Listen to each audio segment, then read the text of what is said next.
Hello, Christine. Good evening. How are you? I'm doing pretty well. I just finished another meeting, not city council, but a community board I serve on, and I had to jump off and jump right back on. You seem busy these days. You know, for what could be a quiet time, I guess it's not quiet for us. Yeah.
Councilors Hightower and Carpenter, I expect to be joining us momentarily, but I will just make sure that there isn't any scheduling snafus here.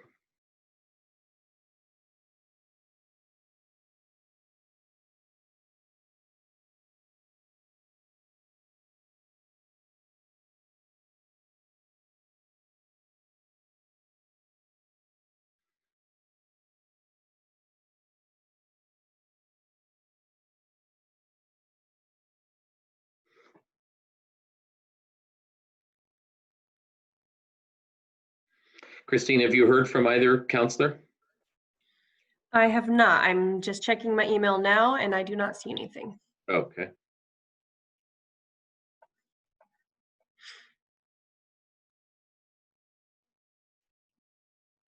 There's Counselor Hightower. She's connecting now. Oh, great. Excellent. All right. Hello, Zariah. Hi, Brian.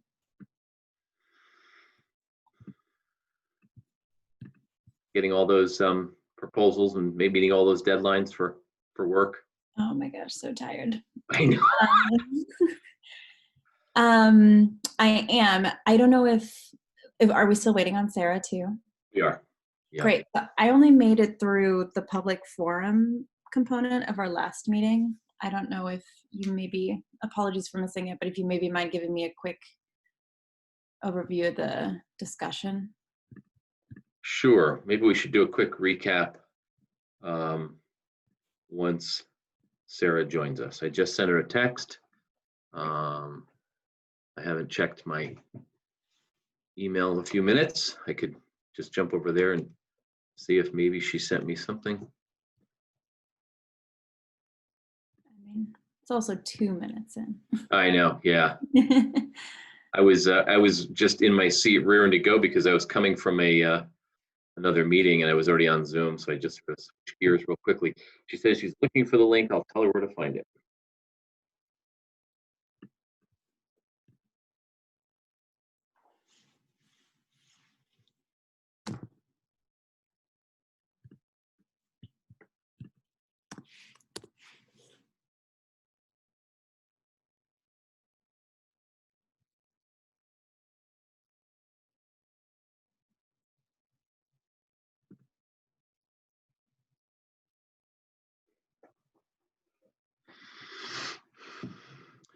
think it would be easier for to be more user friendly if when people went to try and find meetings, they didn't have to sort of go through the process of finding the committee, clicking on the committee, and going through all that. There seems like there ought to be a landing page that is a little more user friendly.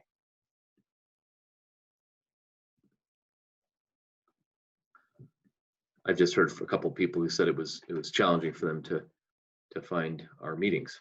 So, and now we have our counselor who's having trouble finding it.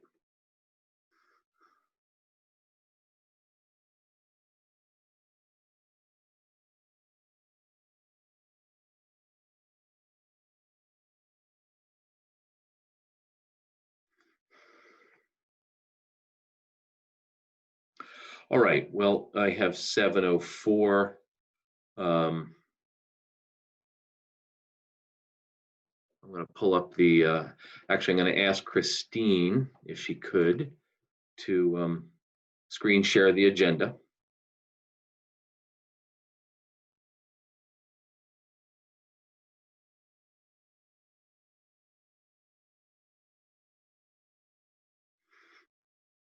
Okay, so calling to order the City Council Community Development and Neighborhood Revitalization Committee on October 27, 2020. This meeting agenda is review the agenda, public forum, discussion of enhanced charter change resolution language, a just cause eviction frequently asked questions document discussion, and approve minutes from a series of meetings.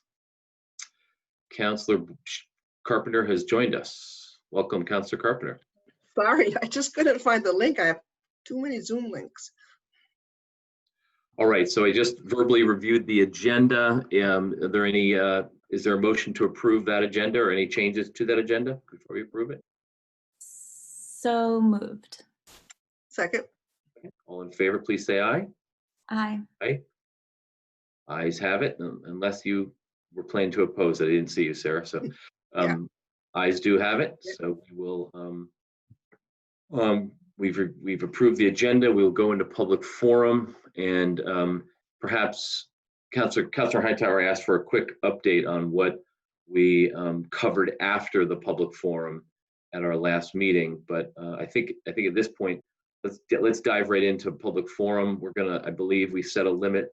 Christine, can you refresh my memory? Did we set a time limit? Or did you? Yes, I believe you set a limit of 3 minutes per person. Yes, okay, that's right. So you'll be a timekeeper for us. Is that something you can do as well?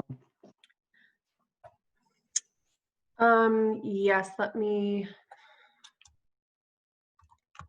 I did it once. get a timer up, and yeah, I guess I'll just chime in when, the 3 minutes is up, and apologies if I cut people off, but I'll try to be as courteous about it as possible. Okay.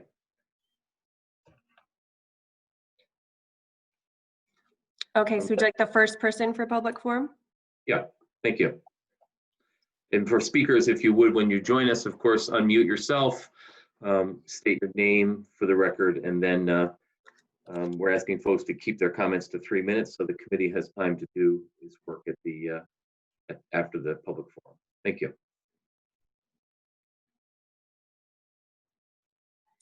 Okay, first up we have Christy Delphi.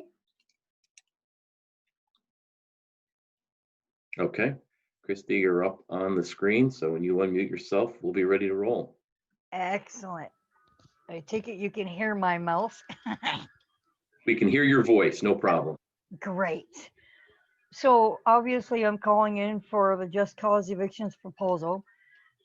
This is not anywhere near set in stone just yet. And we're hearing that exemptions are going to be, or are proposed to be put in to this. We're putting the cart a little bit before the horse. We haven't even managed to get this out of the Charter Change Committee yet because of the stuff that Joan has pulled with this proposal. Landlords do not need any exemptions. They have enough rights. I think they can handle losing at least one of them. This proposal should go forward as it is written without the exemptions, because we know further down the line they will attempt to use this as something bad against tenants, and we don't need that. We need this proposal to go forward as it is written without those exemptions, to make sure that the tenants in Burlington get all the protections that they deserve out of this proposal. Putting in those exemptions would not give those protections. It's basically saying they can still have no cause evictions. And that's not right. This needs to go forward as it is written. Thank you.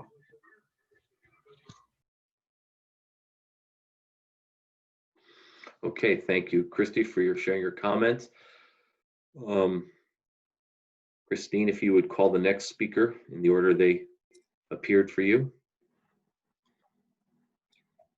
Okay, next on my list, I had Stephen Marshall, although I'm not seeing him as an attendee.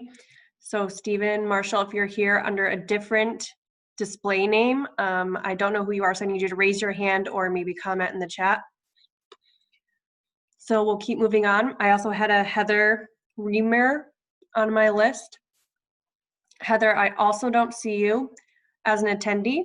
If you're under a different display name, please use the raise hand function or comment in the chat.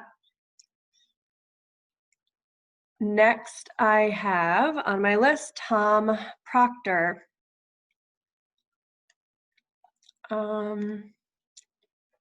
I don't see Tom Proctor either, although someone did raise their hand under Rights and Democracy as the display name, so let's see who that is.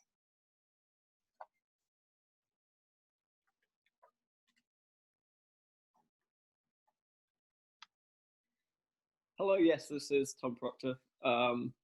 Didn't get off my my work Zoom before I got into my personal Zoom, but this is kind of work and personal anyway, so it works out. Good evening, folks. Thanks for listening to the public again tonight. Like Christy, I'm urging you to put through just cause as written. I think, as everyone on this panel knows, creating a charter change language is creating the structure of the rule, and then the ordinance comes afterwards. Those exemptions come afterwards. By enshrining these loopholes in law, I think you are opening yourself up to unforeseeable problems later on that are going to be very hard to undo. I think by creating a strong but open structure with the just cause language you've currently got, then you can add flexible ordinance language later on. And if circumstances change, as things likely do, 10, 20 years down the line, that ordinance can be changed easily at the municipal level. It doesn't have to go back through to the State House. As you all three of you know, this is going to be a multi-year process as it is. And I just shudder to think if this were to happen later down the line where something does need to be changed about the exemptions that you might be creating tonight, then again, that's going to be another multi-year process, and that can cause real harm, as no cause evictions has done for so many years already. So I really would urge you to keep it language as written, and then let's start thinking about how we're going to craft the ordinance language. I think that's a great idea, but I don't think that it should be stuck onto the charter change language that we're currently trying to put on the ballot for March. Thanks a lot, guys. I really appreciate so much all the time you've been putting into this. Honestly, you're doing a lot of my work for me, and I really appreciate it. Some of the documents and some of the research you've been doing is fantastic, and I'm trying to spread this all throughout Chittenden. So thank you so much for the work you've been putting in. Thank you for sharing that, Tom. I would just share to anyone who's on this meeting that has asked how to make comments. We've had a few messages in chat. The way to make a comment is to indicate by raising your hand that you'd like to speak in the public forum, and that gives Christine, who's handling sort of the traffic flow, the ability to see who wants to speak, and it just creates an orderly way to do that. So that's the best way to do that. Thank you. Okay, next on my list, I had Robert Lee. I don't see Robert as an attendee. So I'm going to move on. So Brian, you're muted. Is for people who are looking to speak, when you hear that we can't see you, it's because a phone number may show up, but there's no name telling us who that is. So we need some way to identify the speaker with how you appear on the screen. And if staff can't do that, that's why we have to move on to the next speakers. That's an issue that we got to highlight that. Thank you. Right, and the list I'm going through now is a list that people email me days before the meeting. So if you're emailing me and you know your display name is going to be different, please make that clear in the email, because again, I'm only going on based on this attendee list that I see. But I did see someone in the chat said that he should be under Vegetaphone. So let's move that person over and see if that is Robert Lee.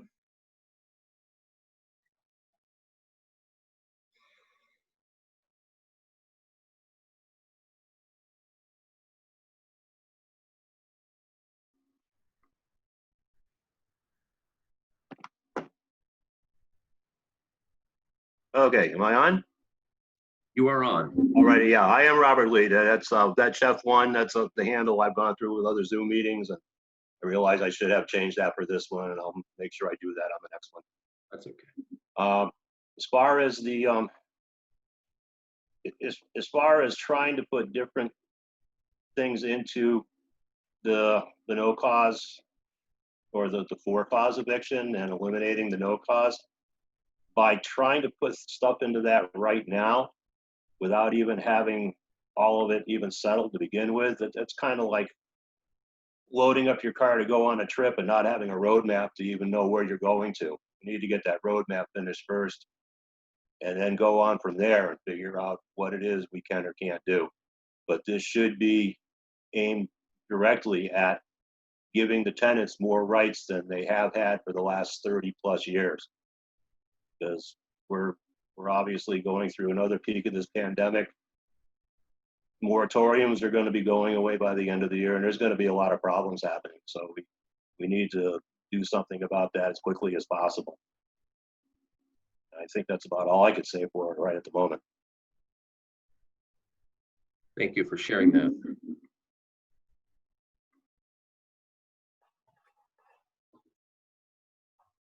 Okay, next I have Joyce, but I do not have a last name.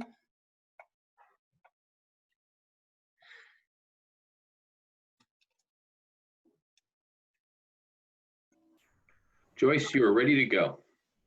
Hello. Hi. Hi. I just have a general question. I looked at the online draft just cause for eviction information sheet, and I couldn't see anywhere in the research that the state allows a tenant to stay beyond the end of the lease. Am I not?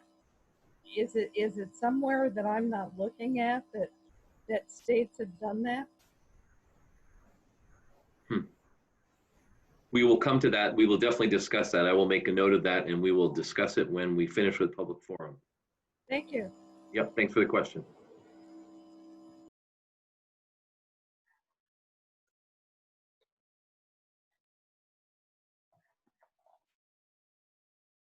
Okay, next I have Tara.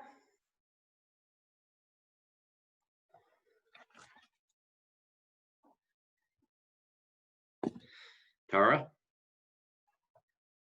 We see you, but we can't hear you yet.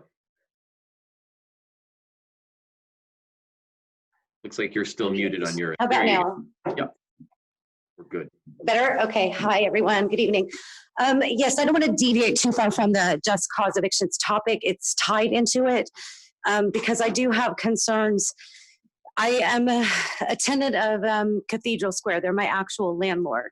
However, I recently moved into an apartment that's being managed by a new place, which traditionally has handled transitional housing.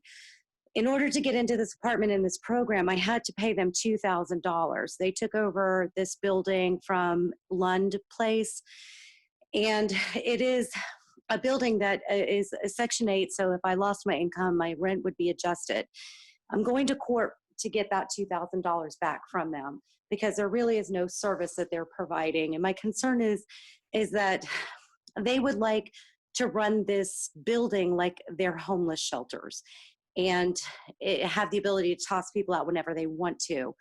That type of control and their relationship with Mayor Weinberger and Joan Shannon, I'm sorry, I'm still trying to get to know the name of the players in town, is concerning. Hopefully that money will be returned to me from court, small claims court, which I have filed and will be serving them shortly. It's just concerning that, you know, I feel somewhat protected because it's Cathedral Square and I am in Section 8 housing and it's a little bit more difficult to do. But this organization scares the hell out of me. And there isn't a day that goes by that I don't worry that they're going to try to do something to make it difficult for me to stay in my home. This is a new program for them. I feel like we're tools for their marketing campaign. They've received $2-something million to do the Champlain Inn. They get all sorts of money from donors for this project that they've engaged in with Cathedral Square here. And the people that are living here are basically not chronically homeless. I was a former homeowner and got a divorce and ended up in this situation for the first time in my life. And they poster this as something that they, you know, chronically homeless and that's not the case with a lot of us. There are a couple of people in this program that are really resentful that we had to pay $2,000 to get into housing. And those of us that complained feel that we have to be in fear that they will do something to try to kick us out. And, you know, I know that Cathedral Square has a good reputation for not doing that, and there are protections in Section 8, but nevertheless, the power that this organization has and the people that they know make it very difficult to complain against them and make it very scary if they wanted to exercise that power that I wouldn't have any rights. So that's really all that I have to say about that. And hopefully the proposal as it is goes through. It seems to me a very logical choice to do, especially in times like now, where more and more people who wouldn't be homeless are becoming homeless. And to rely on organizations such as that is just frightening. It is. So thank you. Thanks for sharing with us tonight. Mm-hmm. You bet. Okay, next I have Kim Holton.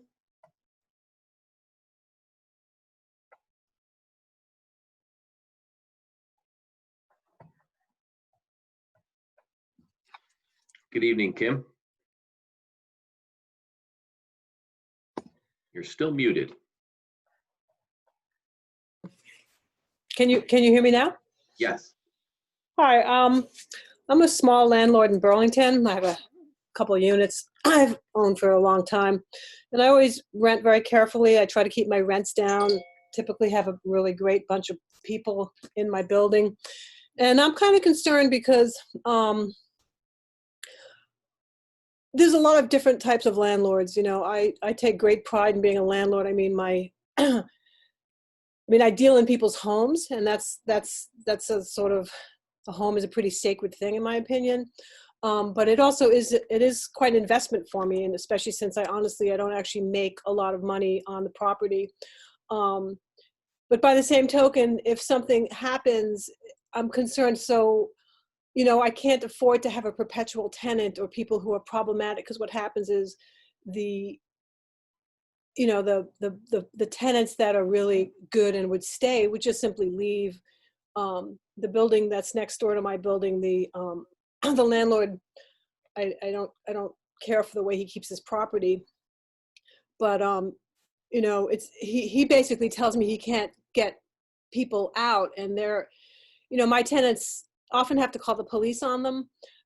So I feel a little concerned about exactly how, you know, I don't want the pendulum to swing so far. I mean, I take a lot of care that my tenants have you know, I always have my heaters inspected. You know, I have them inspected every year. I do the absolute best I can. But for a small property owner, I'm concerned with how this is exactly going to work, because I cannot afford to have a perpetual tenant.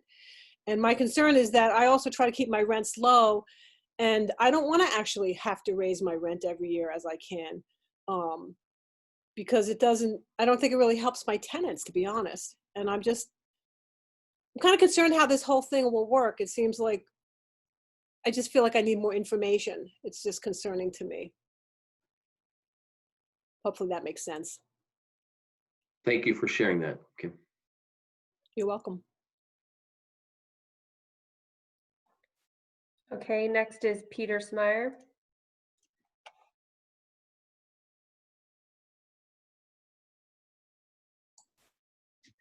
Hello, Peter, you're up.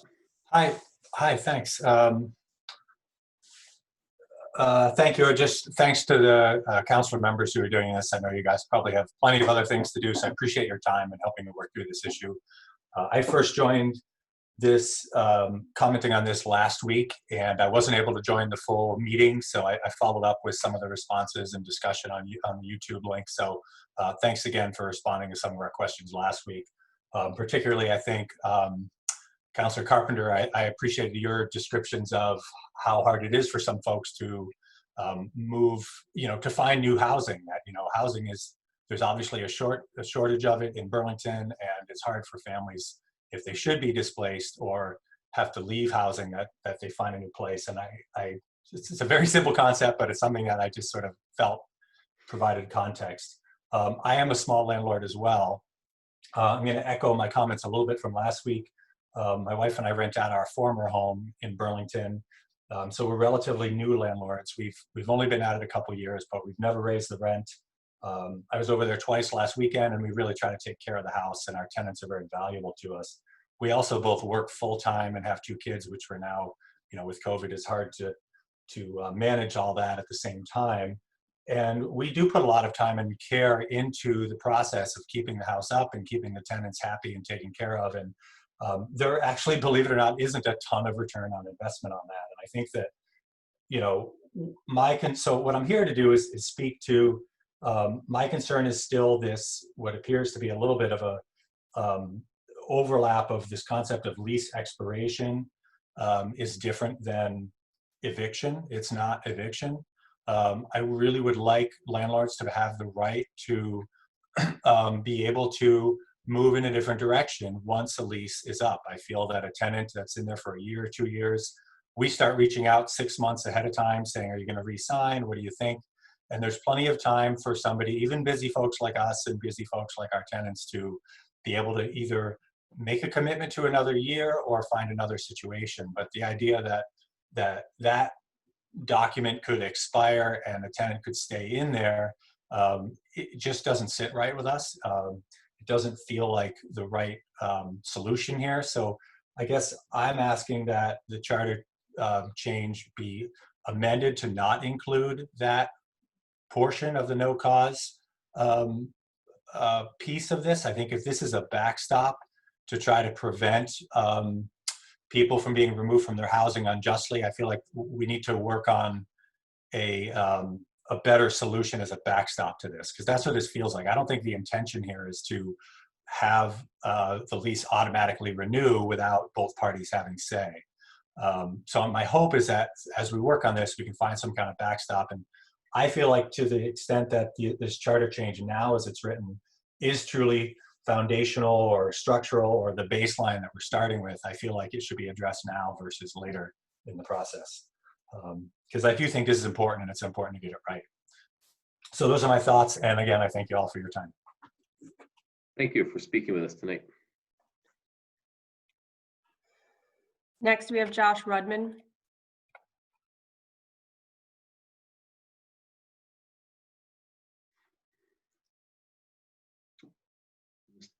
Josh Rudman, looks like you're ready. If you could just unmute yourself, you'll be ready to roll.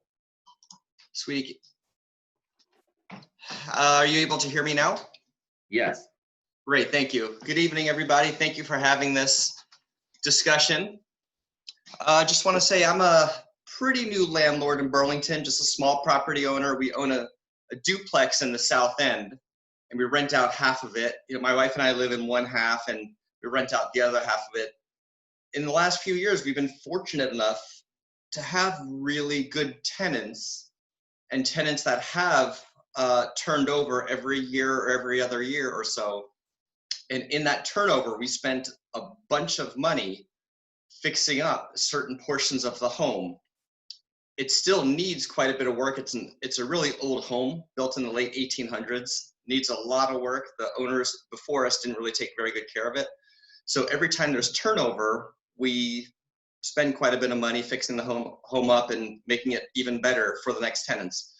My concern about having evictions for just cause is that if a tenant inevitably just wants to stay after the lease expires, it may be, who knows, years before we're able to get back up there and do some more renovations and fix the place up.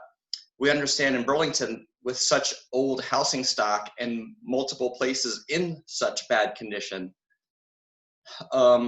we want to be part of fixing up part of this community. And with having the just cause eviction in place and having the tenant having the option to keep staying, that may slow us down on fixing the place up. So that's one of my concerns with that, and that's really about it. Thank you for sharing that with us. Thank you. Okay. Christine, do we have other speakers in line? That is all I have for now. Okay. I will just add that our focus as a committee is to try and work through some items that are on our agenda. We will at a few moments during the meeting, if people feel that they have something to add, please use the chat feature. And if we have more time at the end, we will come back to hear from people that want to speak at the end. That sound fair? Okay. The question that's asked a number of times tonight, which we should make sure to get to, is does this by definition, does just cause by definition mean that at the end of a lease period that you cannot terminate tenancy, or is that something that can be permitted under a just cause provision? We had the exact same question, I think, as a committee several months ago, and we asked an attorney with Vermont Legal Aid to talk about that. And as my recollection is that the perspective that we were given from legal aid was that if termination of a lease at the end of the lease period is still an option without any violation, so essentially a no cause termination, that means that there would really be very little protection being offered by an ordinance, I think was the answer. So that was shared with us by legal aid attorneys, that is their view of the issue based on their experience and their research on just cause. And Councilors Hightower and Carpenter, I don't know if you want to respond to some of the comments or address that issue as well, but I wanted to at least give you a chance to address it. Since it came up specifically, one speaker asked us to answer it and several raised it in their comments.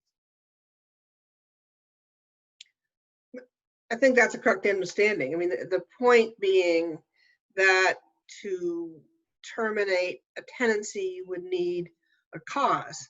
That doesn't mean you can't change the terms of the lease in terms of rental payments, length of the lease, items that are allowed or prohibited within a lease. Those can be changed at the end of each lease period. But in order to terminate the tenancy, then you would essentially need a reason. And that is sort of the foundation of what all of the just cause eviction ordinances that I've reviewed are based upon. Yeah, and so to expand a little bit on that, I think that this is actually, like, to some degree, when I look at even the proposed charter change language, it's still in many ways maintains like a very strong ability of landlords to regulate their tenants. So including what Sarah said in terms of, it doesn't mean that the lease goes on forever. And so if you have a problematic tenant that's doing something that's not illegal, but problematic, but that you can't, but that's not illegal for you to say you don't want them to do it, you can put that into the next lease. Like, it's still, like Sarah said, there's still so much power on the landlords in order to change leases every year to make sure that your tenants are living in living in your home in a way that you would like to see. Yeah, I think that's a good one to raise. Someone did ask, what about a really loud tenant who just refuses to stop disrupting their neighbors? And any lease that's well written has, if you disturb peaceful enjoyment of the premises to any other tenant, that's a lease violation. So that is a just cause. And Councilor Hightower asked us if we had conversation that we wanted to sort of summarize. Is that something you want to do now, or do you want to get into the list of possible exemptions? Because I think that was something that you, Councilor Carpenter, felt like we should at least put on the table for discussion. Yes, I mean, really what happened at the last meeting primarily was after public comment, I reviewed what I am proposing as an enhancement to the charter change language. So hopefully Council Hightower has read that. So essentially I just walked through it, and that was really the bulk of what we did. And what we agreed to was we would now at this meeting kind of go back through that and have a more robust discussion around each of those elements and anything additional we might want to add. I do have also a little update on that conversation. I had originally proposed that as an additional resolution, but I'm being advised by the city attorney that that's really something that we should include in the charter change language. So I'm not suggesting different elements to be changed, but that's a question that we have to have a conversation on as well. So I don't know. Do you want to walk through the items again, just for the benefit of sure. public and for Councilor Hightower to get here? Yeah. Find it here. I have too much stuff up, to tell you the truth. Now I'm also not in my. It's on our meeting attachments. I don't know if Christine can pull it up as a screen share. Would that be helpful? Yes, if she could do that, that would be. Yeah. Okay. So what I'm proposing is that we add to the charter language. Let me step back. It's become clear to me, at least, that over this last month there is a lot of confusion around what is in a just cause ordinance and what those look like. There are, I think, for those of you who've looked on the website, there are at least 4 states where there's statewide legislation, and there's probably over 30 individual communities that have them. And so kind of reviewing most of that, I tried to look at what were the common elements that are typically in a just cause ordinance, and want to recommend that we add that because people are just not seeming to understand what we're trying to encompass. So that's pretty much the words I put in there, or something similar, are what I'm proposing as sort of detailing common elements that would be included in an ordinance that we might enact. And again, so I can walk through them. Typically, this is an ordinance for what I'm going to call regular rental housing. It's not for transient housing. It's not for specialty housing. It's not for licensed facilities. dorms or seasonal types of properties. Very common in all of the ordinances that I've reviewed, there are exemptions from the ordinances. Most typically was owner-occupied properties, properties that are being taken off the rental market, properties where the owner wants to have they or themselves or a family member move in, properties that are in need of substantial repairs, and then usually exemptions in these get complicated for in-unit rentals. That's really if you're renting, if a leaseholder has a lease, but they're subletting or letting another room within the whole apartment, they would be exempt from the just cause. And then there's been a lot of discussion around sort of the policy issues on what about kind of retaliatory rent increases.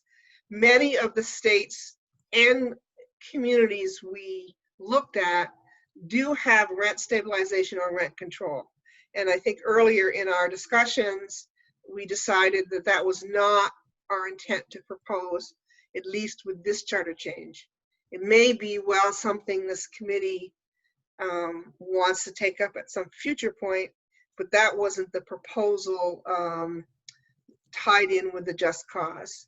The language that I put in there is more adopted from New Jersey, which has had probably the longest just cause eviction ordinances statewide.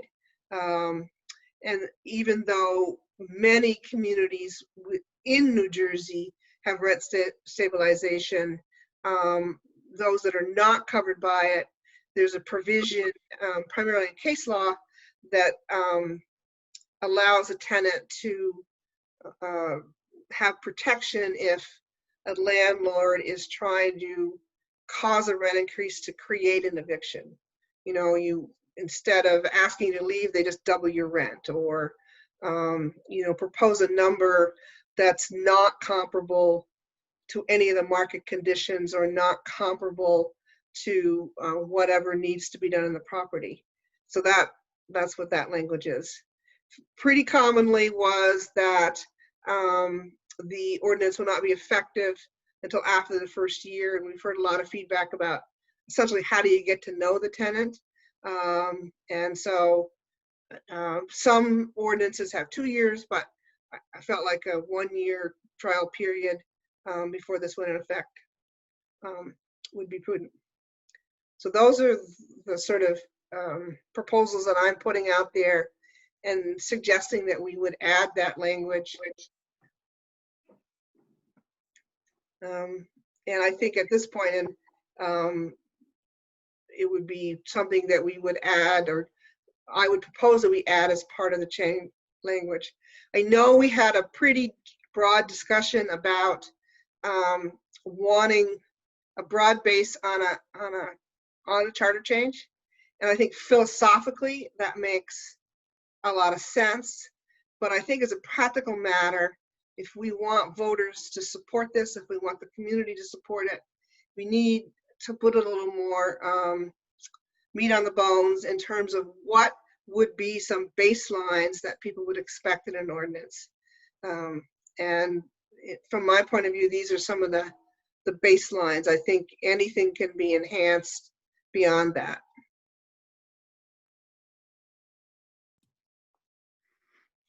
I don't know. Yeah, let's, Councilor Hightower, did you want to address that? Yeah, I guess first of all, I have a few questions, because one, is this going into the charter change? And then if not, what authority does this council have to tell a future council, because I assume it'll be 1 or 2 terms ahead, to tell a future council what they can and can't put into an ordinance? And then 2, I wouldn't be supportive of all of those exemptions. Making the lease term a year when most of the leases are just under a year means that, to me, we may as well not have that clause, because we're basically saying that it doesn't count if everything is 362 years or 362 days or 360 days. then there's no point in having the clause that says we may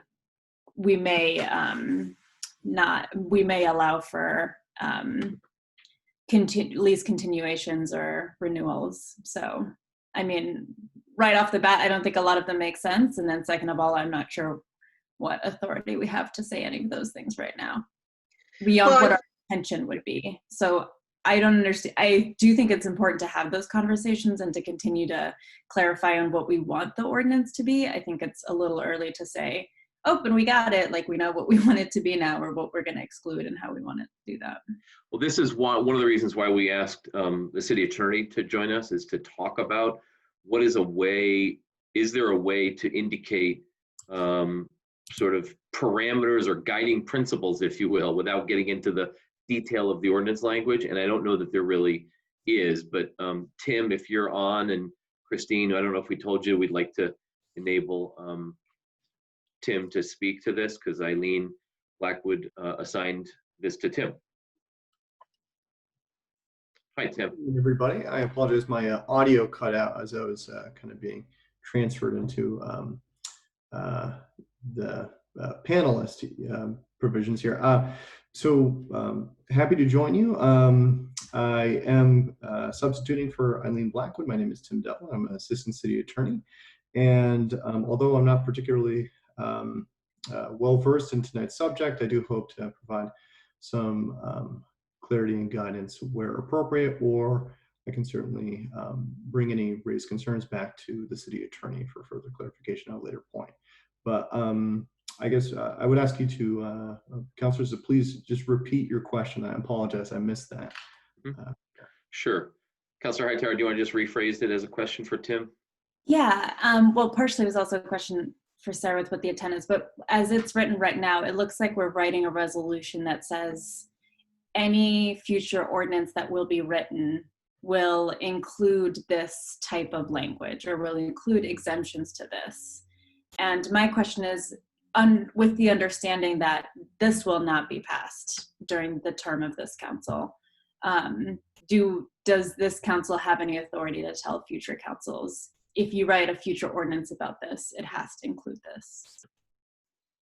Can I just, not to interrupt, but I think I just mentioned this previously, I don't think it does. And so while I had drafted this as a resolution, subsequently Attorney Blackwood has said that doesn't really work. So out the gate, I don't think it does work. And I think if we want, and I would like to pursue, we need to add it as charter language. So the way it's drafted at this point in time probably doesn't work in the sense of mandating a future baseline for future councils. I think the elements that are being proposed could be added, and I've doodled with some charter language, but I didn't present it because I want us to have a conversation about that. But it appears that you could not write it as a resolution and have it be binding in the future. So if that's what we want, I think it needs to be, at least my understanding is, it needs to be part of the charter language. Yes, that is I certainly agree with Councilor Carpenter. I believe that is the opinion of our office.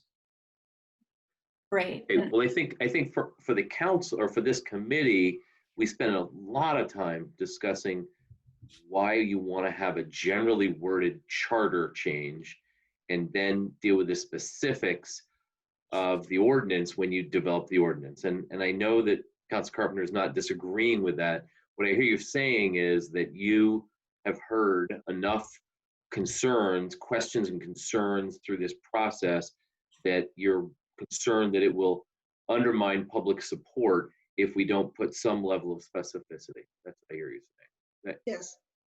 Okay. Yeah, and I think, I mean, if in fact these are the baselines of pretty much every just cause ordinance that's been written, I think originally we didn't think it was necessary. There's still a lot of detail to each of those elements that you need to work out, and they're still I think, pretty broad.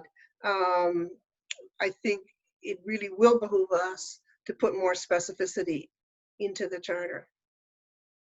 Okay, Councilor Hightower.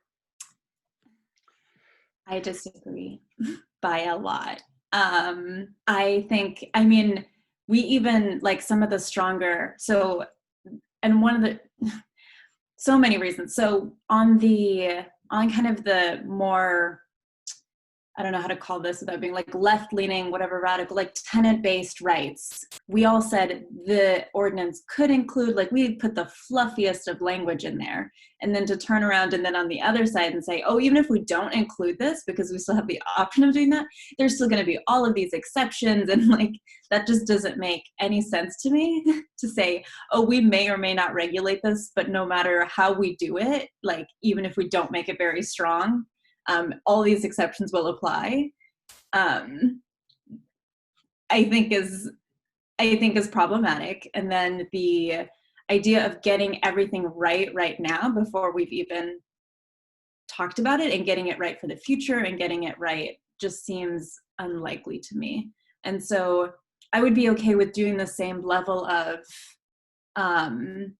given that this is charter change, then I think we should keep it broad and keeping the same level of like exceptions could include, like we did for the, you know, exceptions to just cause may exclude termination of a lease and things like that. But I think we need to keep our options open, because if we do write in a year and then we find, oh, actually, you know, most leases are 360 days, then we'd have to go back to the voters and to the state to change that, which seems crazy to me that we would tie ourselves down like that to fix even minute kind of issues that we see pop up. I see. So what you're proposing or suggesting is the language could be something along the lines of, you know, may include but not be limited to blah blah blah, and then you list whatever those are, but not be a shall include, a mandatory. Yeah, because I think that's also what we did for some of the other things that we had discussion about, like, oh, should this include leases? Like, that's not even a for sure thing, despite the fact that everybody's like very terrified of this. We left that open to interpretation, I think, as we should. And I think we should also leave the exceptions open to interpretation. Councilor Hightower, would you be open to including that may include language? Is that something you're open to? I'm so sorry, say it again. Would you be open to including language that would be, it may include the following exemptions or exceptions, but as opposed to shall? Is that what you're saying? Yes. So then we should because go I through think that. some of those could be looked at, like how long, you know, because I do think we have to worry about things like Airbnbs and making sure short-term, like I think we want to have some kind of exception language and saying what we will, like what the discussion should be around after this passes is productive and helpful. But I would be very strongly opposed to saying we will definitely make an exception for this when we don't even know what the ordinance is going to look like yet. I think what that helps to do, though, is it helps to lay out some of the issues that are the most, you know, hot button issues, if you will. And Sarah, I think Councilor Carpenter hit on them, really. That list is probably, you know, the list, and maybe it's not going to include everything, but that would be, you know, that would be consistent with a lot of the other policies out there to have that on the table anyway. I understand where you're going. You know, I've been trying to listen hard to put down the things that are both common and at some level, I mean, we don't have to do the ordinance at all. I mean, that in one way, the charter is quite broad. We can do it or not do it. And my intent is to say, but if we do it, we really have to create some baselines. I mean, I know the owner occupied provision is very key to a ton of constituents. And so I think that's important again. I did want to point out, just it's a little sidebar, but on the not effective for 1 year, and maybe those are the wrong words, the intent is to say not after one lease period, but after 1 year of occupancy. So the point being, if you're going to renew the lease with the same tenant, they will have then occupied it, and then they would in the future be subject to the just cause. And one of the premises of just cause really is around housing stability and examples of families who've lived 2, 3, 5 years in an apartment, then all of a sudden the landlord says, geez, I don't want to rent you anymore, I've got a better deal. So for me, the prohibition on the just cause program or ordinance is for housing stability, so that people can, after they've settled in for a year, they can know that this is their home, and 2 or 3 years from now, they won't be arbitrarily asked to leave for no reason. But I take at face value, sometimes it may not be the right apartment for a family, and it may not be a good fit. And so there is some latitude that I think we need to offer for landlords to get out of that circumstance if after the first year it just isn't working. If someone's settled in for multiple years, then I think that should be respected.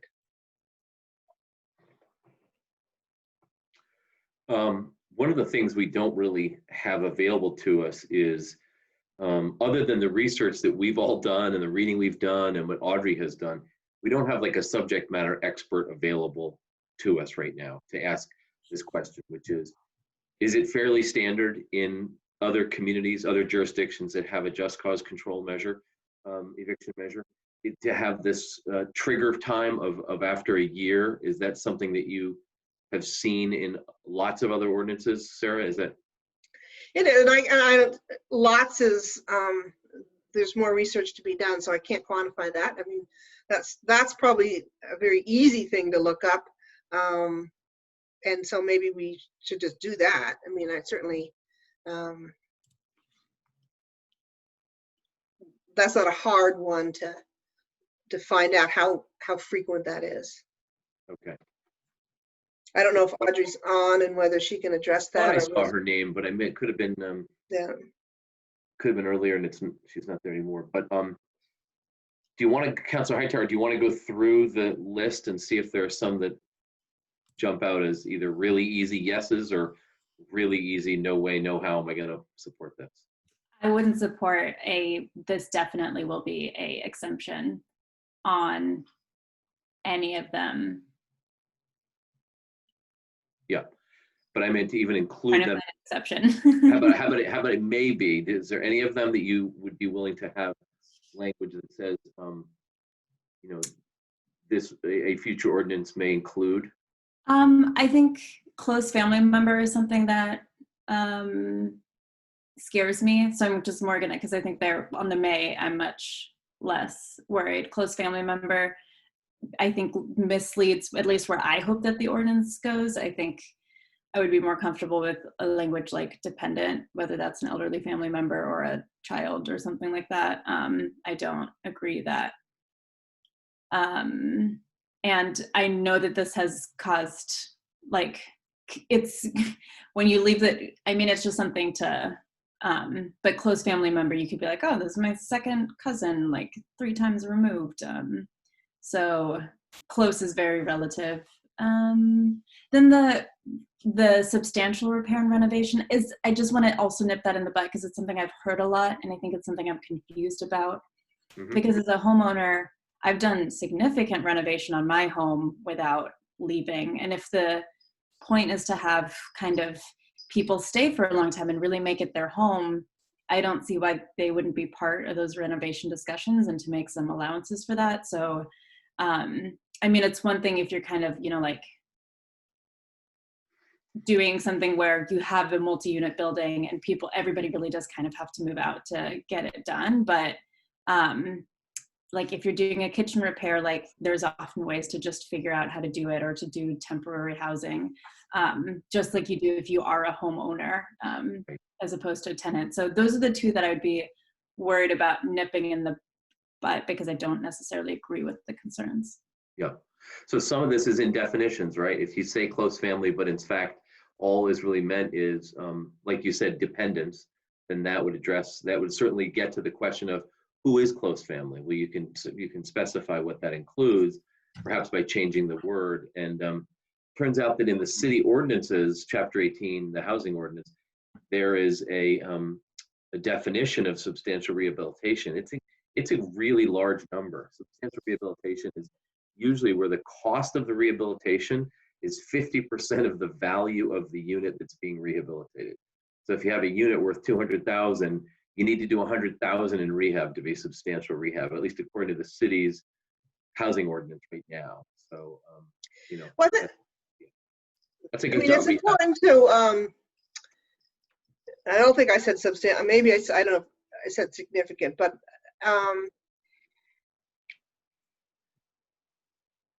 you're right that these are not well defined, and that the task of a future ordinance would be to put more definition around that. But I mean, we've heard loud and clear from property owners that there are times when they need to do a lot of repairs, and the tenant would need to leave. And I think this is in the context of being asked to leave arbitrarily as opposed to for a real reason. So we're trying to set out on the landlord side what are real reasons that you could reasonably ask a tenant to leave. And so it isn't, you know, intended to be totally defined because it's not an ordinance. But there are exemptions where it would be reasonable to ask a tenant, you know, with notice and all of those kinds of proper things, to leave at the end of the lease term. So if you want to totally repair or renovate your apartment. Okay, so if we have that list, which I don't have in front of me.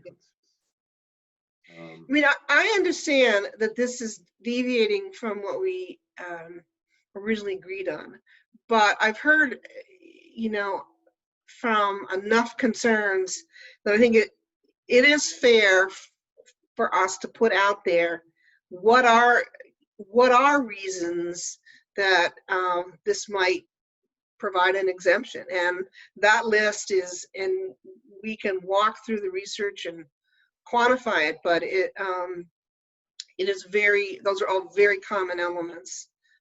Some have a lot more latitude than others, depending on which state or town you look at. So I think none of them are unreasonable at all. Yeah. I mean, the other option, which because of the difficulty of this process is to spend more time on, you know, what would we agree to on all the elements of an ordinance. And you know, to be honest, I think that will take a huge amount of work, and we're not ready. But that's an option, is to delay this and, you know, work out kind of all of those details. I think we wanted to try to go on a parallel track and get legislative approval. And I think it's not unfair to add more elements to what we're asking for. I mean, we're certainly going to be asked that by voters. We're going to be asked that by the legislature. And so I think the degree to which we can answer some of that now, that will strengthen what we've got to offer. Mm-hmm. Well, it sounds like the two that Councilor Hightower is concerned about is, in some ways, is really defining what is meant with more specificity rather than using the term close family member. You know, maybe that is something that can be, maybe a definition can be reached and arrived at without a whole lot of, you know, extra work. I think the significant renovation one is probably a little more challenging because, like I said, the notion of doing a bathroom remodel or kitchen remodel is not quite the same as you know, doing a complete, you know, rewiring, new heating system, you know, adding insulation, whatever the scope is that's significant or substantial repair, is I think that needs a little more definition, perhaps. I mean, And certainly we can look at the other ordinances and see, I mean, those words all came out of a variety of ordinances. So it is defined in a whole bunch of different places. I mean, in other states. right, but in other states it might be defined, but even things like properties being withdrawn from the rental market, or where the owner or close family is intending to move in, I just don't like, what if somebody says, I don't like this tenant, I really just want them out, I'm gonna say my daughter's moving in, and daughter moves in for a week, and then they're like, well, she moved in, decided not to stay, like putting it back on the rental market, like, and then we decide, oh, the administrative burden of figuring out who it is, like we actually need to put some different parameters around this. If we put this into the charter change language, we can't do that. That's locked in. And so we do not know enough. Like we don't know enough. And we're not gonna, like, even if we look at other things, I feel like the thing of experience and like trying something and being like, oh, we need to like tweak this is okay, especially in an ordinance. And writing this exact language, which hasn't, like, even if we spend more time thinking about it, like we're gonna need CEDO's help to get this language right, and putting all of that work in before we've even had like a vote on it, like a citywide vote, like maybe sometime in between a city vote and the state thing, we can start to think about putting, like, but we have no idea how this is gonna go. And so to say, we're already gonna figure out all the details and get it so right that we'll never have to change it. No, I mean, but I think if you look at the other states that have done this, they're in the states as opposed to the cities. I mean, they had to go through a legislative process, and to undo it, they'd have to go way back through their whole legislature. So they're in no different circumstance than we are. And I think we've got a lot, to learn from them. And I don't think, I mean, a lot of this, like a lot of landlord-tenant law, ends up being defined by the court. You go to evict a tenant, you say, tenant, you have to leave, my daughter's moving in. That's an acceptable eviction notice. But then you find out, well, they're really not going to move in, or they're only going to move in for a week. I mean, that happens in Oregon and California and New Jersey. And you go to the court and you say, you know what, the landlord lied. So I think it won't be any different than it would be in any other circumstance for any other exemption. You're never going to be bulletproof. If the landlord says, I'm going to do significant renovations, however we define that, and then doesn't do them, that's an grievance, or you can prove, that's a grievance on the part of the landlord. So it's all the same process. Nothing is defined that closely. That's not completely true, because there is a difference between using case law to define a state law and using case law to define a municipal ordinance, which the case, like the amount of time that it would take to develop like that, to basically be like, oh, these are the policies based on case law in a city-based ordinance would take much, much, much, much longer than it would at the state level. So I do think that because this is a municipal thing, we have a little bit more of a burden of proof on getting it right. Also on an administrative thing, even at a state level, I assume a lot of the things on how you do things and how you prove things just in process-wise, or at least on at the municipal level. So I do think we have a little bit more responsibility to make sure that we get this right at the state level, because we're not going to have, hundreds of cases going through in the next few years after this would be passed in order to be like, oh, well, actually, this is how this policy, this is what this looks like now. This is common practice, because we won't get there. Let me just ask, or at least certainly share, and I think I've already shared, but I'll just reiterate that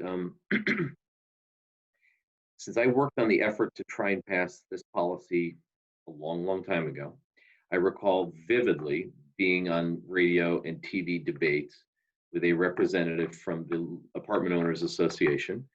And the accusation, which was the most stinging accusation that came from Mr. Bennett, was you are essentially asking for really broad, open authority to enact something that you haven't even told us what it is. And so I think that is what Councilor Carpenter is trying to do, is let's at least outline some of the things that will be most likely included, like we know we can't bind a future city council. But adding a few items to this list that says just cause may exclude, and right now it says expiration of rental agreements and personal disagreements. If you were to take this list and add the ones that are acceptable, I think that would get to a whole slew of questions, concerns, and objections to this proposal. So that's the goal, is to see if we can find that path that provides enough specificity without attempting to write the ordinance through the charter change. I mean, we will be committing to some things, and it is true that, in fact, 10 years from now, 5 years from now, we might want to change them. But I think to pass this now without having written an ordinance, I think we do need to commit to some things. And that is a risk that I think we need to take, certainly based on the past issues with the state and with having talked to enough people. I think those are risks. And I think the proposed issues, there is experience on all of those now. So I think we can get the wording right. I mean, there was no just cause eviction that didn't include those things to some degree or another. And I'm not proposing a blank check. I think there are certainly advocates who would want no exceptions. I totally understand that. But I don't think we're there yet. I think we have to have some exceptions, at least the sort of basic ones that we've heard from most of the people, and that would be common in any of the ordinances that we might model. And I'm okay with exceptions in the ordinance, but I would rather honestly see this die than do it wrong at the state level and have to wait 3 more years to get it right. Because I do think that getting it wrong could potentially hurt our chances of having it in Burlington long term, and I would rather not see that. Well, I just want to ask though, Councilor Hightower, if we now have language that says where just cause may include, and then it lists, but it's not limited to, material breach of a written rental agreement, violation of state statutes regulating tenant obligations in residential rental agreements, non-payment of rent, while just cause may include, and then it says expiration of rental agreements. Aren't we already starting a list right there? That's, I guess, what I'm trying to see what. Oh yeah, if we're committed to the May, like. Oh, okay. Then Okay. yes, I'm okay. on board. That's a different conversation for you. Okay, just want to make sure. Well, and that is the difference. And on the May, I mean, if you read the whole proposal, we don't even have to enact it at all, or we may do certain elements of it. But then if you sort of take that by extension, people are saying, well, what about kind of on the other side? Does that mean every single kind of situation, 100% of them will be included? And so we're, the may part is trying to say, or excuse me, the shall part is trying to say, no, we've agreed up front that we're not going to include you in this conversation. And I understand that may seem premature, and if it is premature, I mean, I think that's either a risk we have to take, or we have to slow down the process. And I don't think it's unfair, for instance, for owner-occupied rentals or renters, to understand, are they in or are they out? And it's still fairly broad, and we can add more to the exemptions, but what are the baselines? If I want to take my house off the market and turn it back to a single family home, can I do that? If I want my son to move in can I do that? So I don't think they're not unfair requests to understand going out the gate. If we need to take more time, then we could do that too. Those are sort of the, in my opinion, the options. I do hear Councilor Hightower's point is one that resonates though with me, which is that we've already put in a list of possible things that shall be included or excluded. And those are possibilities. Those are with the words may include and may exclude. So what's wrong with expanding upon that list of the may exclude? Well, I think it's the interest of those particular things. Like, we may or may not exclude owner-occupied rentals. Well, I don't know if that means I'm in or I'm out. So I think the earlier may include means these are some basic just causes, and we can include them, but we don't need to. It's on the other side about this is about who's covered by the rule. It's sort of different. Yeah, you're in the bucket, and are you in the bucket or you're not in the bucket? And if you're in the bucket, this could affect you. Yep. I'm not even sure that, at least I wasn't even hearing, we're excluding people who haven't even asked to be excluded from the rule. They've asked to be included from some of the mays. So like owner-occupied properties, I don't think we should exclude them from just cause eviction.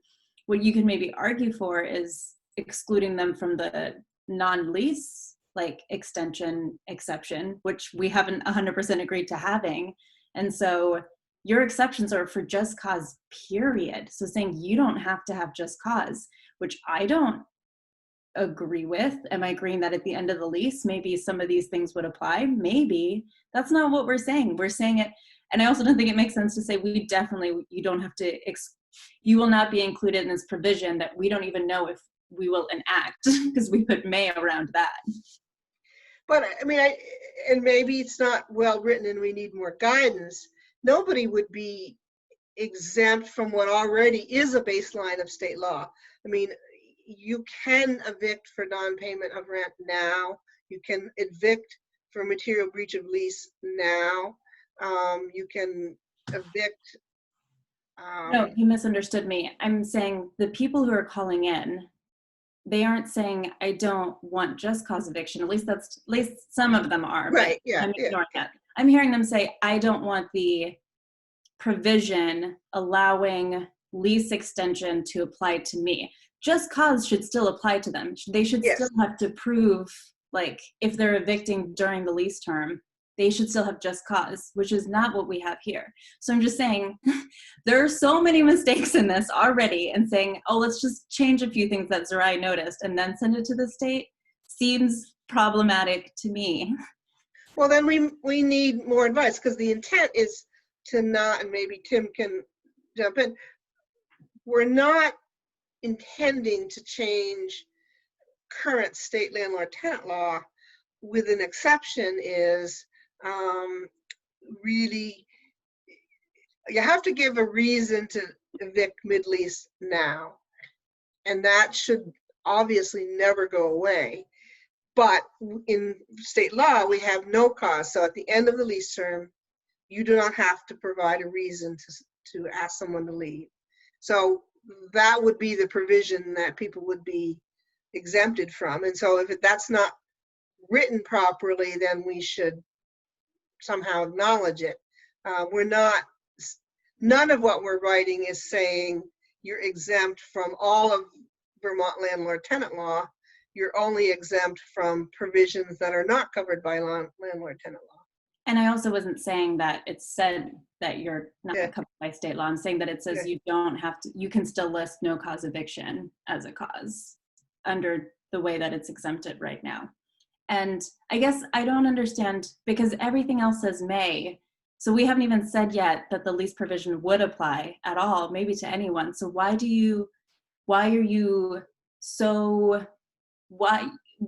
you leave that open, but you don't feel good leaving exemptions open? Why are you okay with one side being vague and the other side not?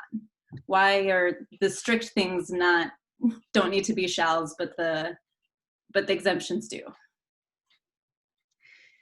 Because it provides no guidance to who's going to be covered by the things that we may add. If we don't add anything, then nobody's affected.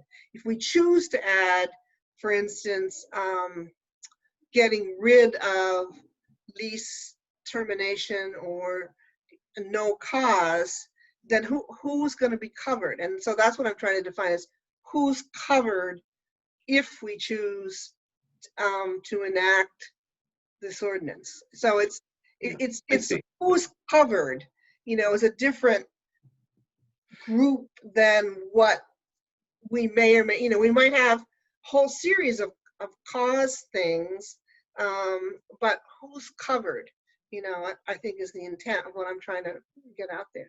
Yeah, and to me, that's all rental units. That's just because you want a family member to move in doesn't mean you get to put no cause on the eviction notice. I don't see why you would. So I guess we just have an ideological.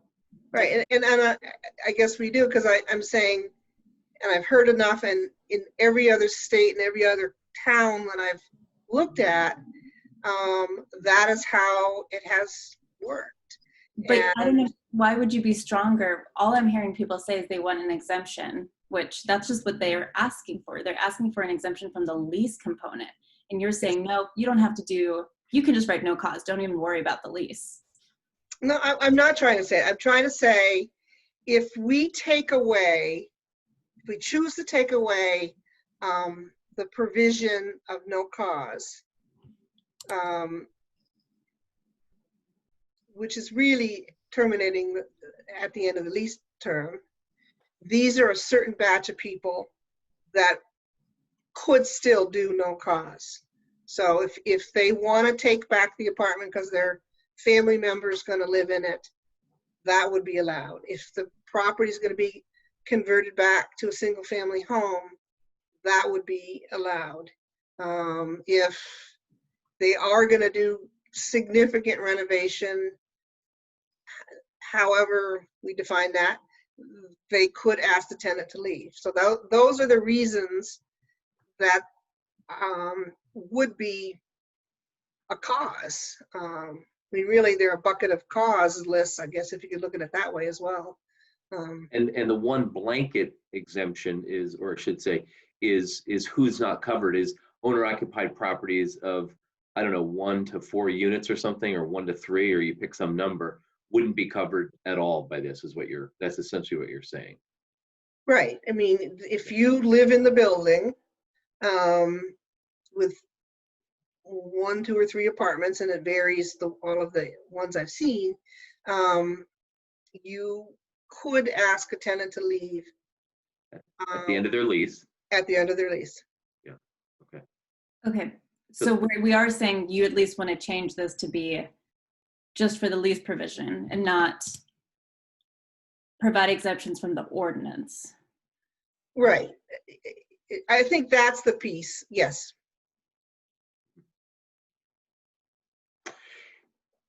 So that, I think,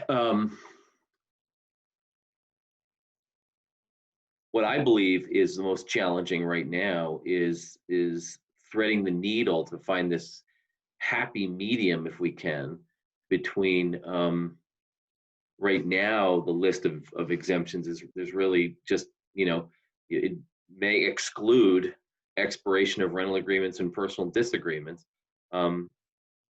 Whether we can add some exemptions to that is, I think that's the debate that we're in right now. And I don't know, it's 8:20 and I don't get the sense that we're there yet. I have the sense that if it was more open-ended language, there's some items on this list rather than a shall but a may, that would be, Councilor Hightower would agree to some of these if it was a may but not shall. But I think what I'm asking, and I do think, and we need to be open and honest, the biggest provision or change in landlord-tenant law versus what exists today relates to asking you to leave at the end of your lease for no reason. So, I mean, that is in fact, you know, what we're talking about. There are other causes around that. And then the question that we're being asked, and I'm being asked, is that true in 100% of the cases, or is there certain kinds of circumstances or housing that where that would not have to be the case? And you know, those are the ones that I think are listed. The exclusions are probably more straightforward in the sense that I don't think we intended to cover dormitories or, you know, nursing homes or things like that. So hopefully that's clear. To me, it's, you know, really does sort of narrow down to the provision around are there certain types of circumstances where in fact you still can ask somebody to leave for no cause. And that's the list. It seems like the only one on that list, the only one, Sarah, that is truly something you would know now and probably forever is if you're an owner-occupied rental property. The rest are really things that will come about at some point perhaps, but they're not things that define who's covered really, because you don't really know if you're going to withdraw a property from the rental market. You don't know if you're going to have a close family member moving in probably. You know, you don't know all those other items, but you do know if you're an owner-occupied property. Yes, that is true. But I think you know, what we've heard from property owners is, you know, I own it today, and what if I want to move into it tomorrow? Or my son wants to move into it tomorrow. So, you know, is that an option that will be open to me? Mm-hmm. What if I need to do, however we define it, significant repair? Is that an option that will be open to me? Mm-hmm. And I think those are fair questions to try to answer. Yeah. Okay. Well, we're going to have to my next point is actually that we have this charter change committee process underway where they're already looking at the language that's not read on this document. So they're already looking at that. I don't know when they're meeting again to discuss it actually. Do either of you know? Anybody? I don't. I had thought I'd heard November 4th, and I don't know if you know, Tim. I looked on the calendar and there's nothing listed. Yeah, I didn't see. And I know they're very busy right at the minute because they also have a significant charter change proposal around the police and the disciplinary process. Yep. And I'm not aware that they've completed that, which is also on their docket. And the way the different things went to them, I think that one was intended to be settled first before this one is. But again, I don't know where they're at. Okay. I do understand both of your perspectives here. I'm probably a little bit stuck in the middle. I do think that some of these are okay as may. I don't see any of them that are okay as shall. I may be convinced on owner-occupied properties, but I'm not there yet. You know, so rather than trying to vote it out or, you know, duke it out through voting, I think we should find the things we'd like to explore in more detail and come back as a committee at our next meeting to discuss this. What do you all think?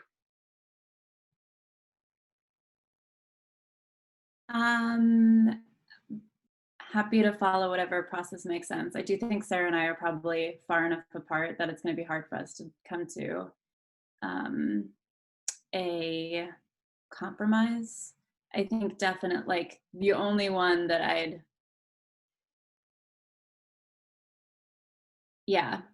think like the amount of ground that I'd be willing to budge would be unsatisfactory. So I'm not sure. Well, and I want to be clear, even though I think Sarai's right, my intent was more targeted to around the lease term no cause provision that would be enacted or could be enacted.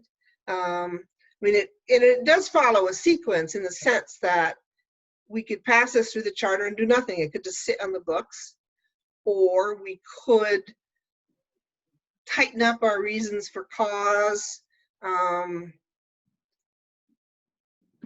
you know, and not even deal with the lease term, which we've already just said we think that's fundamental to any just cause eviction provision. So in reality, if we're going to do anything at all, we are probably going to do that. And so then if that's the end game, if that's what we want to enact, then who can be exempted from that, and under what circumstances would they be exempted? And that's the question I'm trying to answer now, so that people can understand kind of essentially, would they be affected or would they not be affected? And to say, well, we don't know yet whether you'll be affected or not, I don't think is the right answer. I mean, you know, this is what landlords are affected and what are not. And that's what we're trying to answer now. And to me, they would all be affected because they all can no longer put no cause on an eviction application or an eviction filing. So they are all affected by this. The degree to which they are affected may vary, but all of them will be affected. Well, we're trying to narrow down who can still have the opportunity for a no to, I don't know, to terminate the lease at the end of the period, right? Pretty much, yes. And so that's, I think, where we're trying to narrow it to. I mean, mid-lease evictions have always had to be for cause. That hasn't, I don't think, there's no intent to change that now. I don't think there are a substantial number of tenants who don't have a lease too, that we're not even, you know, they go to month, but they may not have any written lease. And so that's another issue that we need a little, I think I need a little bit of background information from somebody with a legal background on, you know, what protections do they have now? Well, I think we're intending to obviously include them, you know, that you would have to provide them with cause, but I would also say on the month to month, some of those other reasons would still be valid. I mean, if you're on a month to month lease and the owner wants to move into the unit, I would say there's, you know, we should offer an opportunity to allow the owner to do that. So it doesn't necessarily change. Or if the owner wants to, you know, ask their daughter to move in. I mean, those don't necessarily change with the month to month provision. They, you know, there are other issues around, and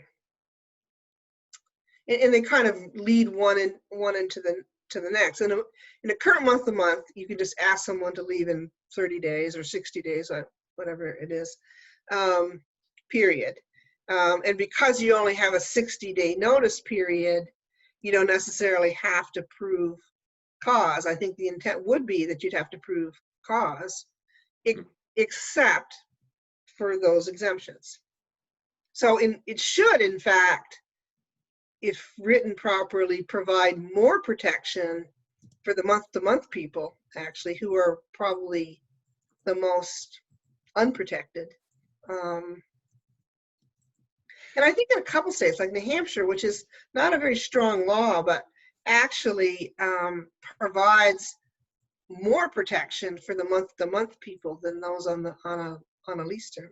Ours does too, by the way. Our ordinance right now, any tenant on a month-to-month gets a 90-day notice unless you've been there more than 2 years, and then you get a 120-day notice. Mhm. So, and that's no cause. That's, you know, for any kind of termination, you get that kind of notice. So that is in effect now. Well, what's the pleasure, since we are reaching a point where I don't know that we're going to make any progress at this point? What's the pleasure of the committee for how to move forward? Do we still want to make it through the full agenda? We do, yeah. I meant on this item is what I was getting at, yeah. Oh. Yeah. Well, what are the other items on the agenda, Brian?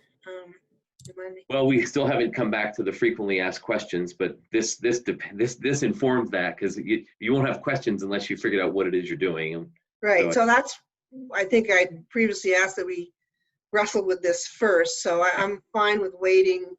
I mean, in the current draft that you put together is broader, and I think if we're going to or agree, or at least as I'm proposing, amend, then it would change the FAQ. Yeah, it would, quite a bit. Answer. So I think while it would be useful to have that out there, I think this is a discussion that we need to resolve. Yeah, we do have minutes from several meetings. I don't have yes. a list, but maybe, let's see if I can get that real quickly.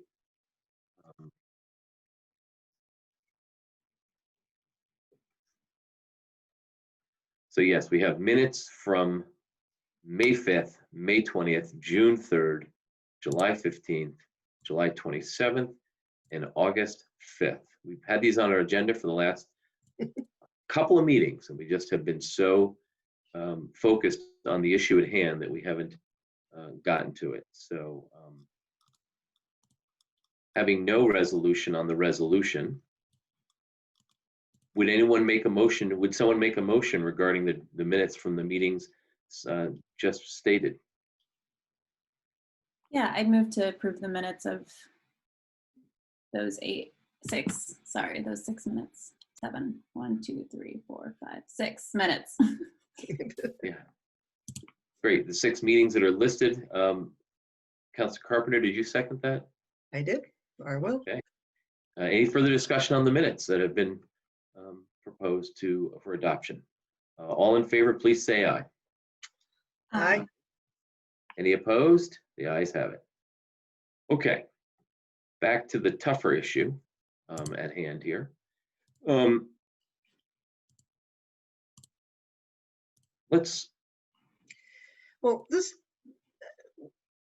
the purpose of my proposal, which I'm amending because I've been advised by Attorney Blackwood and others that we need to consider any of these as charters as opposed to resolution, was to try to craft something and offer it to the Charter Change Committee. I had suggested we maybe have a joint meeting, but they've been busy with, I think, their other major proposals, so they've really not gotten to this.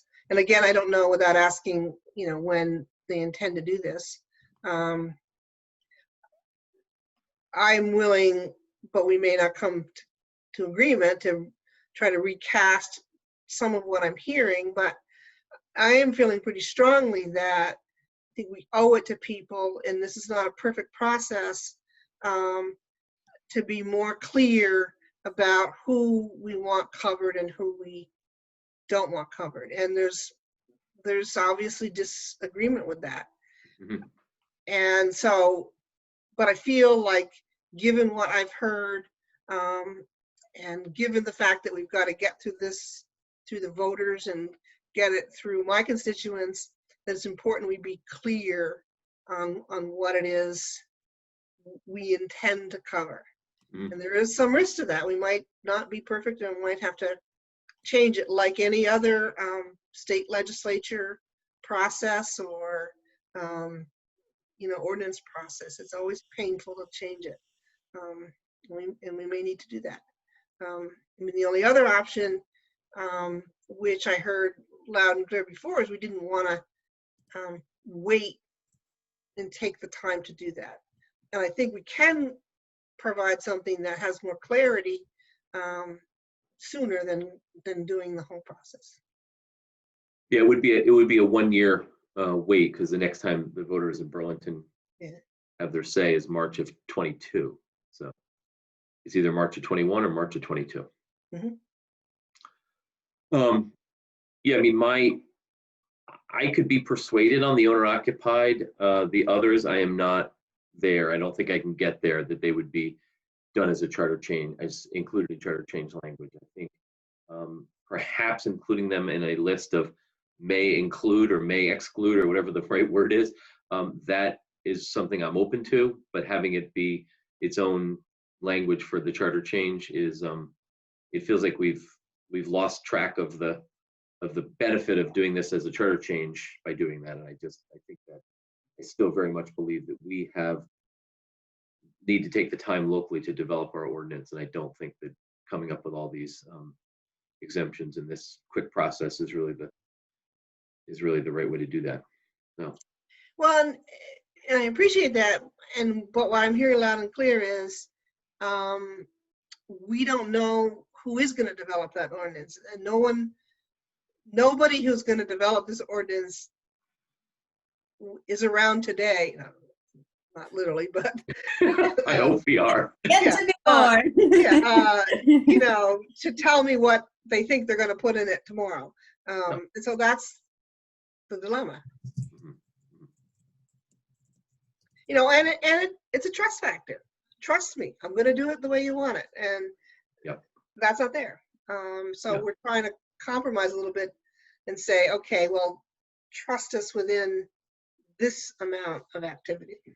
Well, I'm also assuming, since we all got elected, that we may still be around to have some say in how this is done, or that the voters will vote somebody in who will be equally or more competent than we are. Yes, that's a good way to put it. Thank you. That's helpful. I think there are times when we just have to accept ambiguity and uncertainty as part of the business that we're engaged in. And I think that is difficult, challenging. It's not necessarily reassuring. It's certainly not the way things in the business world work. In the private sector, you don't have that. But I think that's just part of where we're at as self-governing as a democracy. Is it's what's that saying, is if you seek perfect clarity before deciding, you will often never decide. So I guess I am okay with that level of uncertainty and ambiguity to some extent. I'm open to the idea of owner occupied, because I've heard every time I've ever studied this issue, the notion that owner occupied buildings are a unique creature has been something I've read and appreciated. I think all the research shows that all the ordinances out there have that provision. And all of the ordinances have those other provisions, I think. And I'm happy to try to do a little more digging and come back to you with each of those more specifically and where I've seen them. That would be helpful. Let's plan to reconvene. I think all we can do is keep chugging away at this. We've been at this for a while. We have to keep going. Okay. Does that satisfy? It's as clear as mud, but it's satisfactory, hopefully, for tonight. Okay. All right. I don't see any other folks wishing to speak. Christine, is there anyone looking to speak? Not that I'm aware of. Well, as I say that, someone has raised their hand. Okay. Joyce has raised their hand. Would you like me to move them over? Yes, let's do that before we wrap up. And can I send Tim back over to attendee? I think so. Tim, thumbs up. Okay. Thank you. Thanks, Tim. Thanks, Tim. Okay, moving Joyce over now, and then Christy has also raised her hand. Okay.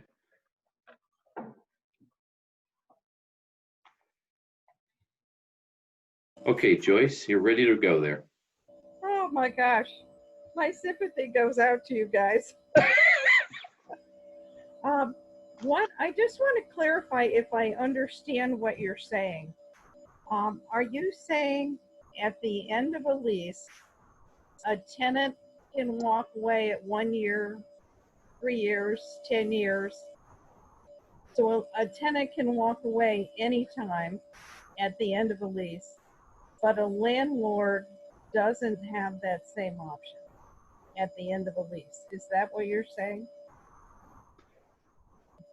Yes, basically the lease would continue unless there was cause for termination. That's right.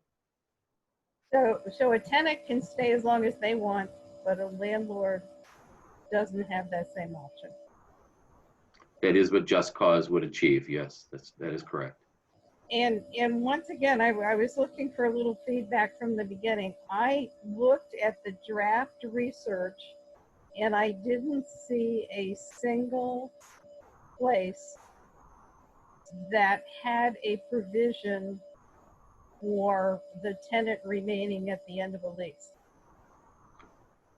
It's a very good point. It's probably safe to say that it is such a baseline requirement for the whole concept that without it, it's not called just cause eviction. So maybe it's just assumed because it's essential to the whole concept, perhaps. I mean, I still have more work to do, but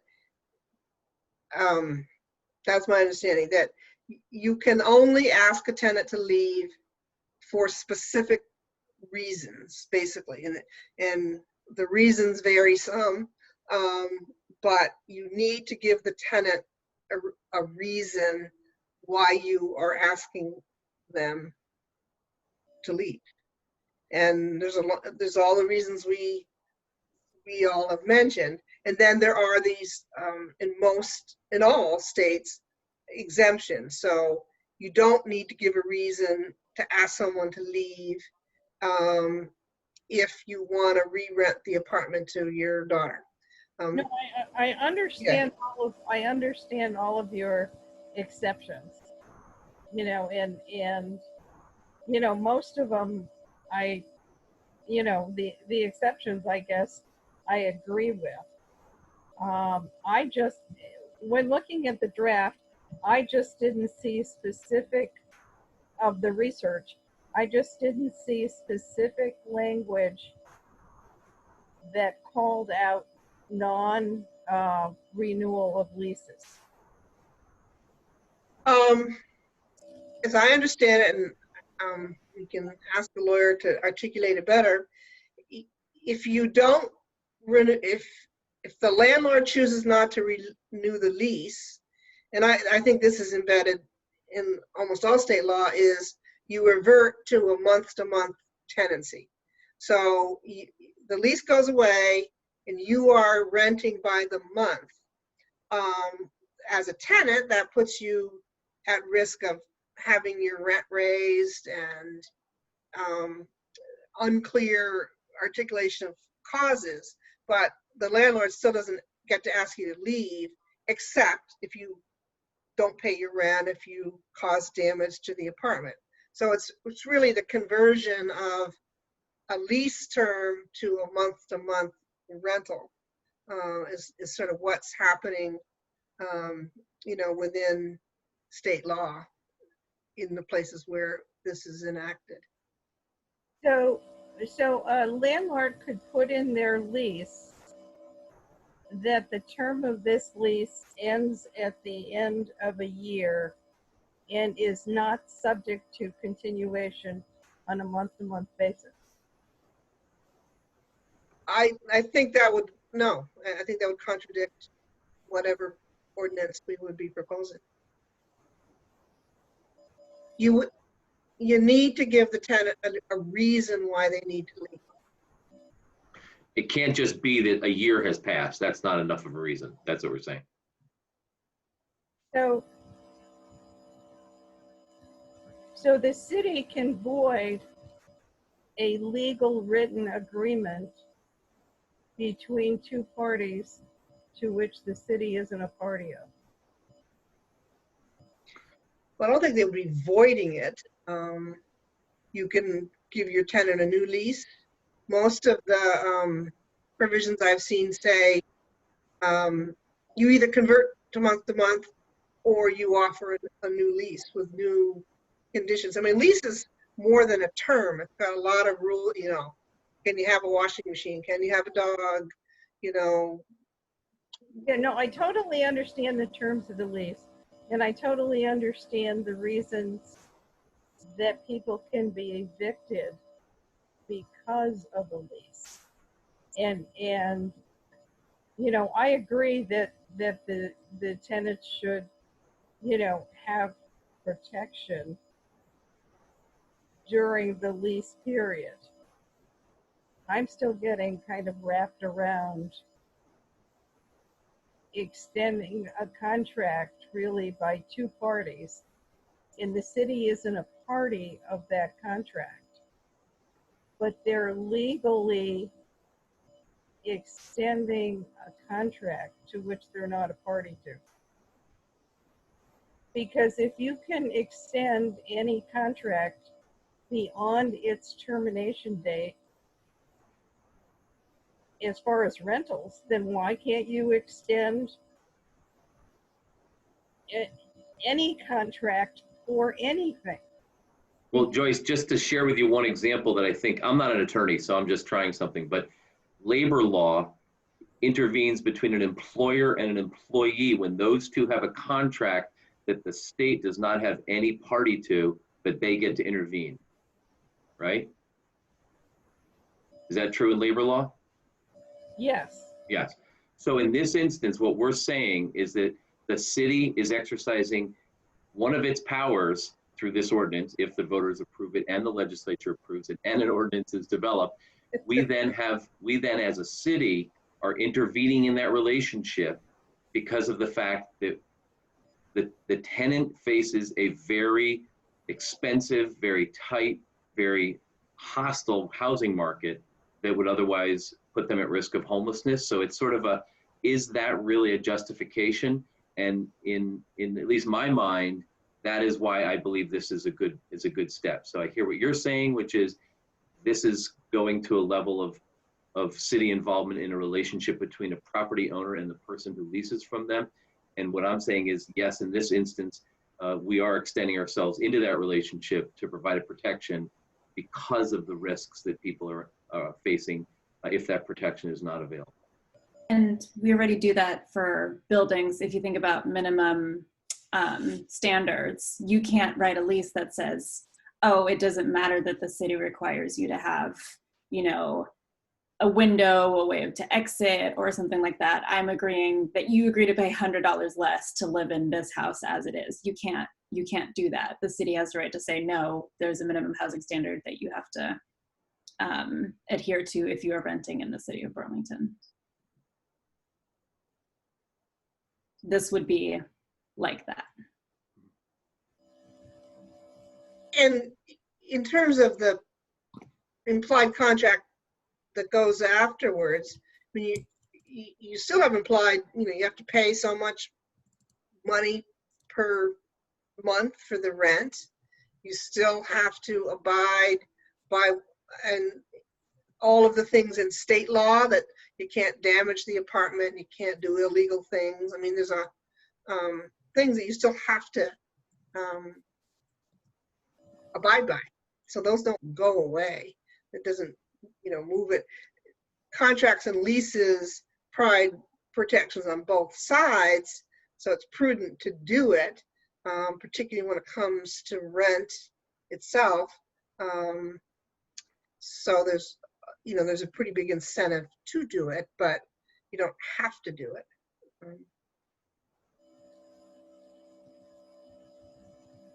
I mean, there are states. Anything else there, Joyce? Because we do have, I think, one or two more people waiting to speak. So I just wanted to. Yeah, no, I guess just what some other landlords have said. We've had a tenant for 13 years. We haven't raised her rent in 8 years because she's a good tenant and we want her to stay.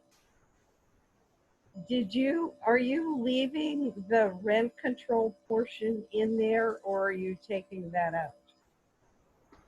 Again, that language is set up right now as an option. It's to be discussed later, but it stays in the way it is now, and it is in there as a protection from egregious excessive rent increases that essentially are being used as a way, kind of a backdoor way to push for someone out. That's the idea. Well, because it makes me feel that I need to get her caught up to everybody else. Is what it makes me feel like I should do. Because at some point, her increase might be considered egregious because she is paying a lot less than anyone else. The proposal is written,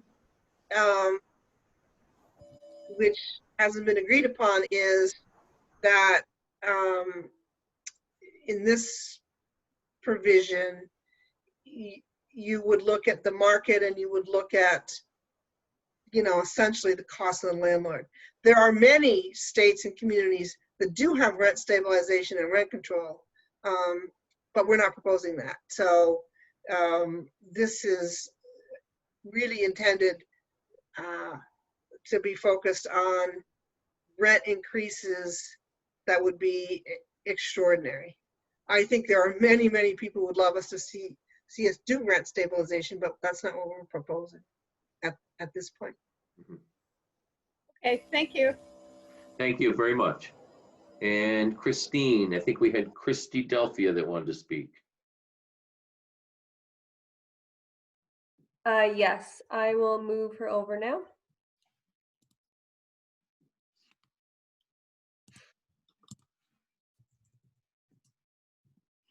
Ready to go, Christy? All right, here we go. All right, so evidently clarification is still necessary here for these landlords. Our proposal is not rent control. It just simply states that you cannot price a tenant out of an apartment, period. If it was rent control, we would say it's rent control, but it's not. That's a separate issue to be taken up at the state level, because that's where it needs to be taken up, not as at a charter change, because it's a state level item. The renewal process in this proposal, because that's right now, that's all it is, a proposal. The language around which has not yet been formed because it has not made it to the level to where it can be worked on at this point. The renewal process is already part of a law that states the landlord controls whether the lease gets renewed or not. If the lease does not get renewed with a contract, it then goes to month to month. And that's already in the law. We are not trying to remove landlords' protections or rights with this proposal.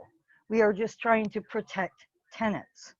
There are a lot of landlords, and I applaud the ones like the lady who was just speaking, that are decent to their tenants and they follow the laws and they take care of their properties. But at some point, all the landlords out there have got to realize that there are seriously bad landlords, and there's a lot more bad landlords than there are good ones. And I'm going to restate what Earhart said a couple of weeks ago. If the landlords that are out there run your business, run your apartments like businesses, follow the existing tenants' rights laws, keep your buildings up to code, and are respectful to your tenants, this proposal will not affect you in a bad way.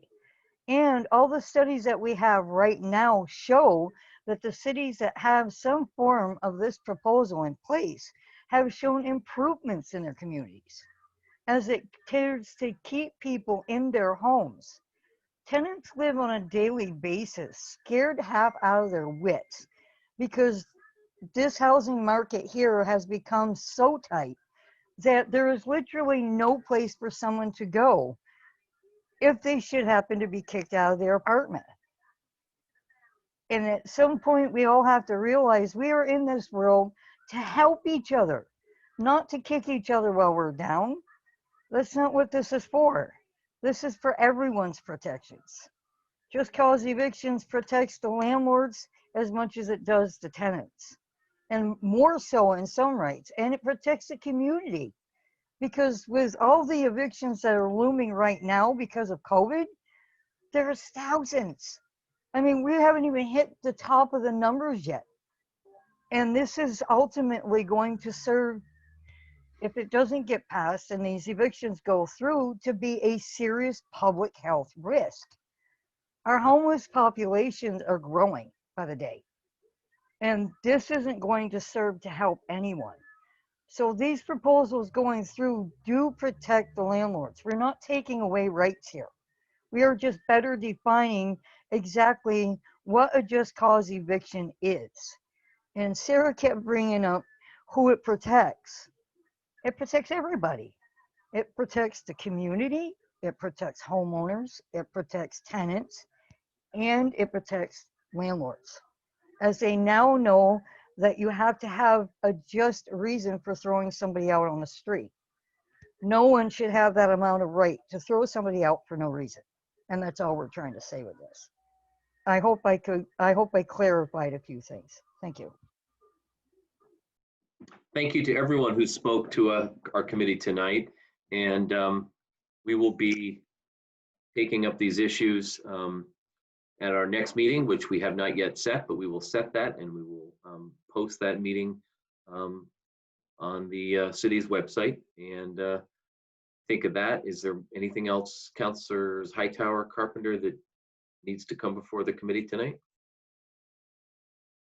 No, just wanted to send a reminder, because in the ordinance meeting, we talked about that CDNR had been charged with licensing, and now it's in front of ordinance, and they're like, I don't know that we need to look at it before CDNR has looked at it.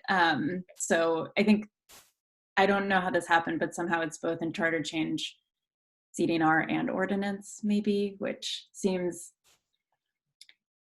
like a lot. And I don't know if just flagging that.